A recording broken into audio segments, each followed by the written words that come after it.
அப்துல்லா என்ற ஒருவர் கேரளா கொல்லம் என்ற ஊர்ல பெண்களுக்கான ஃபர்தா என்கிற ரெடிமேட் கடைய கடந்த 10 வருஷத்துக்கு மேலாக நடத்திட்டு வராரு. அதுபோக தனியாக ஆன்லைன் வியாபாரம் செஞ்சுட்டு வராரு. இவரது கடையில 40 பெண்கள் வேலை செஞ்சுட்டு இருக்காங்க.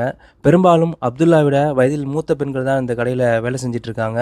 இவங்கள அக்கா என்று அழைத்து அனைவரையும் மிகவும் மரியாதையாக நடத்தும் சிறந்த பண்பாளராகவும் இருக்கிறாரு. கூடவே வறுமையான குடும்பத்தைச் சேர்ந்த கல்லூரி மாணவிகள் பார்ட் டைம் வேலை செய்யவும், அவர்கள் கல்வி செலவுக்கு தேவையான சம்பளம் கொடுக்கும் குணமுடையவராகவும் இருக்கிறாரு. 2 மாசத்துக்கு முன்னாடி அப்துல்லாவின் மனசுல தனது கடையில வேலை செய்றவங்களுக்கு சம்பளம் தவிர ஏதாவது செய்ய வேண்டும் என்ற எண்ணம் அவருக்கு உருவாகுது.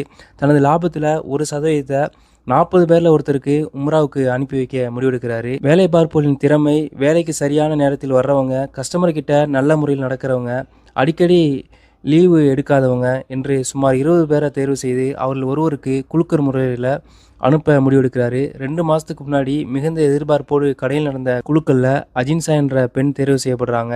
எல்லா வேலைக்காரங்களும் சந்தோஷத்தோடு அதை ஏற்றுக்கிறாங்க.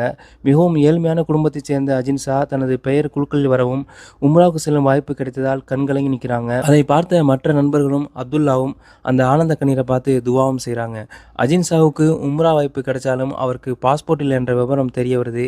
அதற்காக விண்ணப்பிக்கும் ஏற்பாடும் அப்துல்லாவே செய்து கொடுக்குறாரு. 2 வாரங்களில் அஜின்சா கையில் பாஸ்போர்ட் வந்து சேர்ந்ததும் உம்ரா பயணத்திற்கான ஏற்பாடும் நடந்து 20/12/2005 அன்று உம்ராவும் போறாங்க. இது போன்ற செயல் நல்லுள்ளங்களால் நம் கண்களுக்கு தெரியாமல் ஆங்காங்கே நடந்து கொண்டுதான் இருக்கிறது.